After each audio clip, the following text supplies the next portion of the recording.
प्यारे विद्यार्थियों, आप सभी को मेरा नमस्कार। मैं डॉक्टर नेमीचंद कुमावत, सहायक आचार्य हिंदी विषय, राजकीय महाविद्यालय की आपकी बीए प्रथम वर्ष विषय हिंदी साहित्य के द्वितीय प्रश्न पत्र की आज की इस ऑनलाइन कक्षा में मैं आप सभी का हार्दिक अभिनंदन और स्वागत करता हूं। प्यारे विद्यार्थियों, पिछली जो आपकी ऑनलाइन कक्षाएं हुई थी, लगभग 14-15 कक्षाएँ, उन कक्षाओं में मैंने जो आपका 40 अंकों का जो पाठ्यक्रम था हिंदी भाषा विज्ञान, जिसमें हिंदी भाषा का उद्भव और विकास से संबंधित प्राचीन आर्य भाषाएँ, मध्यकालीन आर्य भाषाएँ, आधुनिक आर्य भाषाएँ और हिंदी की जो 5 उपभाषाएँ हैं, पश्चिमी हिंदी, पूर्वी हिंदी, मगही, ये राजस्थानी और पहाड़ी और बिहारी, इन पांचों उपभाषाओं की 18 जो उपबोलियाँ हैं उनके ऊपर भी मैंने आपको विस्तार से पढ़ाया है। और जो एक 20 अंकों का जो अलग से एक प्रश्न बनता है, अवधी भाषा, ब्रज भाषा और राजस्थानी भाषा के उद्भव, विकास, इनकी प्रमुख बोलियाँ और भाषा वैज्ञानिक विशेषताओं से संबंधित, तो ये समग्र जो 40 अंकों का जो भाषा विज्ञान का पाठ्यक्रम था, ये पिछली ऑनलाइन कक्षाओं में हम पढ़ चुके हैं। और अब जो आपके इस द्वितीय प्रश्न पत्र में 5 ही प्रश्न आते हैं मुख्य परीक्षा में, और वो प्रत्येक प्रश्न 20 अंकों का होता है।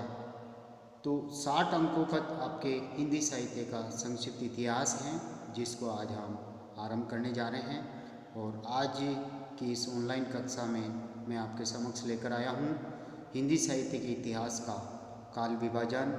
ये अति महत्वपूर्ण प्रश्न है और मॉडल आंसर हमने इसका जो बनाया हुआ है वो मैं आज आपके समक्ष लेकर के आया हूँ। और इस काल विभाजन के इस प्रश्न का जो PDF नोट्स हैं वो मैंने आपके व्हाट्सएप ग्रुप पर शेयर कर दिया है, आप वहाँ से भी इसको अच्छी तरह से पढ़ सकते हैं। साथ ही ये जो वीडियोज बन रहे हैं हम कॉलेज की YouTube चैनल पर भी अपलोड कर रहे हैं, वहाँ से भी आप इनको अच्छी तरह से सुन सकते हैं, पढ़ सकते हैं, अपना अध्ययन कर सकते हैं।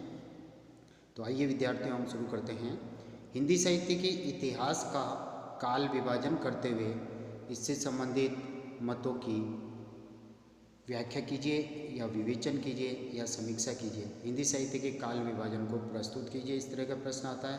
या हिंदी साहित्य के इतिहास का विद्वानों ने जो भिन्न भिन्न दृष्टिकोण अपनाते हुए काल विभाजन प्रस्तुत किया, उसका वर्णन कीजिए। तो इस तरह का ये प्रश्न बनता है और हम इसको आरंभ करने जा रहे हैं। देखिए, साहित्य जो शब्द है उसका अर्थ अत्यंत व्यापक है, क्योंकि इसमें गद्य और पद्य दोनों में रचित समस्त सामग्री समाहित हो जाती है। काव्य हैं, नाटक, उपन्यास, कहानी, निबंध, समीक्षा आदि समस्त विधाओं में रचित साहित्य को जब एक विशेष प्रकार के ऐतिहासिक अनुक्रम से विवेचित किया जाता है तो उसे साहित्य का इतिहास कहते हैं। इसमें सभी कालों में रचित काव्य कृतियों, समीक्षात्मक ग्रंथों और उन प्रवृत्तियों तथा सामयिक परिस्थितियों की विवेचना की जाती है जिनकी पृष्ठभूमि में साहित्यिक कृतियों और इन विविध रचनाओं की सृजना होती है। काल विभाजन के उपरांत प्रत्येक काल की रचनाओं, विशेषताओं और साहित्यकारों का सरलता से अध्ययन किया जा सकता है, इसलिए काल विभाजन होना अनिवार्य है। और हिंदी साहित्य के इतिहास ग्रंथ कई रूप में हमारे सामने आते हैं और उन सभी इतिहास ग्रंथों में अलग अलग दृष्टिकोणों को अपनाते हुए विद्वानों ने, इतिहासकारों ने अपना काल विभाजन प्रस्तुत किया है। तो काल विभाजन यदि सही दृष्टिकोण, वैज्ञानिक दृष्टिकोण अपना करके यदि किया हुआ हो, किसी साहित्य का काल विभाजन या अन्य कोई काल विभाजन, तो सरलता से उस काल की रचनाओं, विशेषताओं और साहित्यकारों का अध्ययन आसानी से किया जा सकता है। इतिहास लेखन की जो परंपरा है, हम थोड़ा सा उस पर दृष्टिपात करते हैं। इतिहास लेखन की परंपरा का श्री गणेश मध्यकाल से ही शुरू हो गया था, लेकिन उसे व्यवस्थित क्रम से नियोजित करने का सही प्रयास आधुनिक काल में ही हुआ है। प्यारे विद्यार्थियों, इतिहास लेखन की परंपरा का श्री गणेश मध्यकाल से शुरू हो गया था, लेकिन उसे व्यवस्थित क्रम में नियोजित करने का सही प्रयास आधुनिक काल में ही हुआ। अनेक विद्वानों ने अपने अपने दृष्टिकोण से काल निर्धारण का प्रयास किया। हिंदी साहित्य का आरंभ संवत 1050 विक्रमी से होता है। लगभग 1000 वर्ष की इस दीर्घ समयावधि में अनेक साहित्यकार, कवि और लेखक के रूप में हुए हैं। इतिहास लेखन के इस कार्य में विभिन्न कालों के अंतःसाक्ष्य तथा बाह्य साक्ष्य की सामग्री ने बड़ा योगदान दिया। जैसे भक्ति काल से संबंधित आधारभूत ग्रंथों में 84 वैष्णवन की वार्ता और 252 वैष्णवन की वार्ता, भक्तमाल, गुरु ग्रंथ साहिब, भक्त नामावली, कविमाला, कालिदास हजारा, गोसाई चरित, संतबानी संग्रह आदि संदर्भ ग्रंथ गिने जाते हैं, जिन्हें भक्तिकालीन साहित्य के अनेक कृतिकारों का जिनमें जीवन परिचय उपलब्ध होता है। और ये छोटे छोटे ग्रंथ हैं जिन्हें हिंदी साहित्य का इतिहास तो नहीं कह सकते, लेकिन इतिहास लेखन का छोटे छोटे प्रयास इनमें जरूर दिखाई देता है। इस प्रकार बाह्य सामग्री के अंतर्गत प्रचुर सामग्री राजकीय, सार्वजनिक एवं व्यक्तिगत शोध संस्थानों में भरी पड़ी है, जिनका आधार ग्रहण कर अनेक छोटे बड़े ग्रंथ लिखे गए हैं। शोध दृष्टि का विकास दिनों दिन हो रहा है, जिससे इतिहास लेखन का ये कार्य निरंतर आगे बढ़ता जा रहा है। आज तक हिंदी साहित्य के संक्षिप्त, सुबोध और परिचयात्मक इतिहास ग्रंथों से लेकर बृहद श्रेणी के ग्रंथ भी लिखे गए हैं। काल विभाजन के जो प्रमुख आधार हैं उनके ऊपर भी हम हल्का सा प्रकाश डाल रहे हैं। यहाँ पर देखिए, काल विभाजन और नामकरण साहित्य के इतिहास में अत्यंत महत्वपूर्ण स्थान रखते हैं। सामान्यतः काल विभाजन के 6 आधार माने गए हैं, जो इस प्रकार हैं। 6 विभाजन में से जो 6 आधार हैं उनमें से पहला आधार आपके सामने ये हैं। ऐतिहासिक काल क्रम के अनुसार नामकरण करना, जैसे आदिकाल, भक्ति काल, संक्रांति काल और आधुनिक काल। दूसरा जो आधार है वो है शासक और उसके शासन काल के आधार पर नामकरण, जैसे एलिजाबेथ युग, विक्टोरिया युग और मराठा युग। इसी तरह से तीसरा जो आधार है वो है लोकनायक और उसके प्रभाव के आधार पर नामकरण, जैसे चैतन्य काल बंगला साहित्य में, गांधी युग गुजरात में, चैतन्य काल जैसे बांग्लादेश में, पश्चिम बंगाल, और गांधी युग गुजरात में, गुजराती भाषा का, इस तरह से।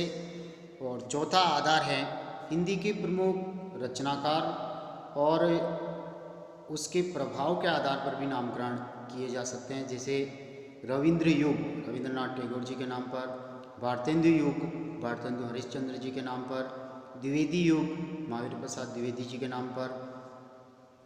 पांचवा जो आधार है घटना या आंदोलन, जैसे राष्ट्रीय और सांस्कृतिक घटना या आंदोलन के आधार पर नामकरण किए जाते हैं, जैसे भक्ति काल की घटना को आधार बनाकर, पुनर्जागरण काल 1857 की क्रांति के आसपास का समय, या आधुनिक काल का जो आरंभ होता है उस समय से, सुधार काल, स्वातंत्र्योत्तर काल स्वाधीनता के बाद। इस तरह के ये आधार हैं छठा आधार है साहित्यिक प्रवृत्ति के आधार पर नामकरण, जैसे रोमानी युग, छायावाद युग, रीति युग, प्रयोग युग, वीरगाथा काल। इस दृष्टि से ये जो 6 आधार हैं आपके सामने, इनको आधार बना करके साहित्य के इतिहास लिखे जाते हैं।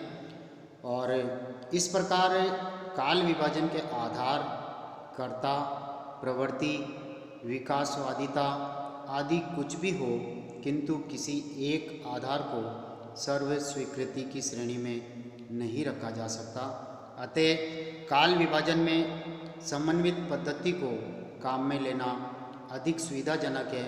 इस संदर्भ में कुछ उल्लेखनीय बिंदु निम्नानुसार है, जिसका ध्यान रखते हुए साहित्य का इतिहास। प्यारे विद्यार्थियों, इस संदर्भ में उल्लेखनीय बिंदु जो निम्नानुसार है, उसमें पहला देखिए, काल विभाजन साहित्यिक प्रवृत्तियों की समानता के आधार पर होना चाहिए। साहित्यिक प्रवृत्तियाँ उस काल की, उस कालखंड में समाहित होनी चाहिए। दूसरा महत्वपूर्ण बिंदु है, कालों का नामकरण यथासंभव मूल चेतना यानी प्रधान प्रवृत्ति उस कालखंड की क्या है को आधार बना करके करना चाहिए। तीसरा महत्वपूर्ण बिंदु है युगों का यानी कालों का जो सीमांकन है वो मूल प्रवृत्तियों के आरंभ और समापन के अनुसार होना चाहिए, यानी उस कालखंड में उस प्रवृत्ति का आरंभ होना चाहिए और उसी कालखंड में उस प्रवृत्ति का समापन भी होना चाहिए, वह उस कालखंड की सीमा में समाहित होनी चाहिए। चौथा जो महत्वपूर्ण बिंदु है वो है उस काल की मूल प्रवृत्ति का निर्धारण। मूल प्रवृत्ति का निर्धारण प्रमुख ग्रंथों के आधार पर करना चाहिए कि उस काल में प्रमुख ग्रंथ कौन से थे जिसके आधार पर वह नामकरण किया गया। तो उस नामकरण के आधार पर उस काल की प्रमुख प्रवृत्ति उभर करके सामने आनी चाहिए और उस काल का प्रमुख कवि, प्रतिनिधि कवि भी उभर करके सामने आना चाहिए। तत्कालीन परिस्थितियों को भी ध्यान में रखते हुए काल विभाजन किया जाता है। तत्कालीन महिमामयी व्यक्तित्व को ध्यान में रख के भी काल विभाजन किया जाता है। तो हिंदी के जो प्रमुख इतिहासकारों द्वारा किए गए जो काल विभाजन हैं उन पर हम अब दृष्टिपात करने जा रहे हैं। आप देखिए, हिंदी के प्रमुख इतिहासकारों द्वारा किए गए काल विभाजन का मुख्य लक्ष्य इतिहास की विभिन्न परिस्थितियों के संदर्भ में उसकी घटनाओं और प्रवृत्तियों के विकास क्रम को स्पष्ट करना होता है। डॉक्टर गणपति चंद्र गुप्त जी ने इस संदर्भ में लिखा है, साहित्य की अंतर्निहित चेतना के क्रमिक विकास, उसकी परंपराओं के उत्थान पतन एवं उसकी विभिन्न प्रवृत्तियों के दिशा परिवर्तन आदि के काल क्रम को स्पष्ट करना ही काल विभाजन का लक्ष्य होता है, अन्यथा उसकी कोई उपयोगिता नहीं है। ये बड़ा इम्पोर्टेंट कथन है गणपति चंद्र गुप्त जी का, इसको आप याद कर लें। हिंदी साहित्य के इतिहास का काल विभाजन करने का जो सर्वप्रथम प्रयास हुआ था, उन विद्वानों में डॉक्टर गिरियर्सन, मिश्र बंधु, आचार्य रामचंद्र शुक्ल, डॉक्टर गणपति चंद्र गुप्त आदि विद्वानों ने अपने अपने दृष्टिकोणों से हिंदी साहित्य के इतिहास का काल विभाजन प्रस्तुत किया। अतः क्रमिक रूप से इन विद्वानों द्वारा किए गए काल विभाजनों को प्रस्तुत किया जा सकता है। और यहाँ मैं इस प्रश्न के उत्तर में इन विद्वानों के द्वारा जो काल विभाजन हुआ उन सभी को यहाँ प्रस्तुत करते हुए इन सभी की हम समीक्षा करेंगे।